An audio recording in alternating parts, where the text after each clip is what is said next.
Yeah បងមកពីស្រែស្រុកងើបចេញពីផុកមកធ្វើការនៅទីក្រុងគ្មានទេជំនាញចំណេះបងមានតែកម្លាំងលីសាញ់កម្មតែគេតាំងដើម្បីបានប្រាក់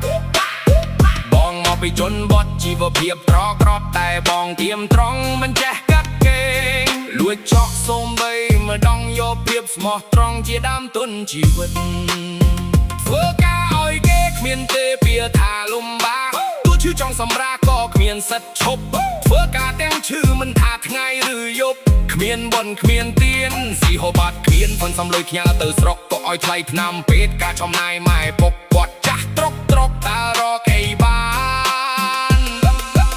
ខ្ញុំជាកូនអ្នកក្រកសតរៀនសូត្រមិនខ្ពស់ក៏គ្មានគេឈ្មោះឲ្យគេរាប់អានគេមិនចង់មកប្រឡាក់ពួកខ្លាចយើងជ័យជំពាក់របស់គេរកបានមិនរកគេមើលណាព្រោះតែយើងមានប្រយោជន៍គេអាចពឹងបានទៅគេមកលូនប្រាញ់ញញឹមញញែមដាក់យើងហើយចុកកំទួយចិត្តយើងទ្រាំបានពិតតែចិត្តមិនសាមានមានស័យអត់សុយក៏មិនថោកប្រា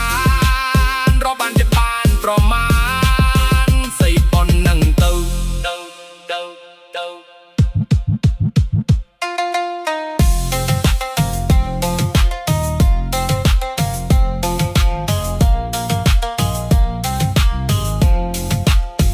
បងមកពីស្រែស្រុកងើបចេញពីផុកមកធ្វើការនៅទីក្រុងគ្មានទេជំនាញចំណេះបងមានតែកម្លាំងលីសាញ់តាមតែគេតាំងដើម្បីបានប្រាក់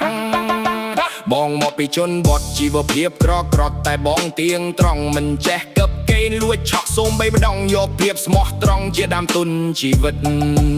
ធ្វើការឲ្យគេគ្មានទេពាក្យថាលំបាកទោះឈឺចង់សម្រាកក៏គ្មានសិទ្ធឈប់ធ្វើការទាំងឈឺមិនថាថ្ងៃឬយប់គ្មានបនគ្មានទៀនស័យហូបអត់ឃ្លានសន្សំលុយផ្ញើទៅស្រុកទុកឲ្យថ្លៃថ្នាំពេទ្យការចំណាយម៉ែពុកគាត់ចាស់ត្រុកតើរកអីបានខ្ញុំជាកូនអ្នកក្រកសតរៀនសូត្រមិនខ្ពស់ក៏គ្មានគេឈ្មោះឲ្យគេរាប់អានគេមិនចង់មកប្រឡាក់ព្រោះខ្លាចយើងជ័យជំពាក់របស់គេរកបានមុនរកគេមើលណាស់តតែយើងមានប្រយោជន៍គេអាចពឹងបានទៅគេមកលូនប្រាញ់ញញឹមញញែមដាក់យើងហើយចុកគុំទុយចិត្តយើងក្រមែនពិតតែចិត្តមិនសាមានមានស័យអត់សើក៏មិនថោកប្រា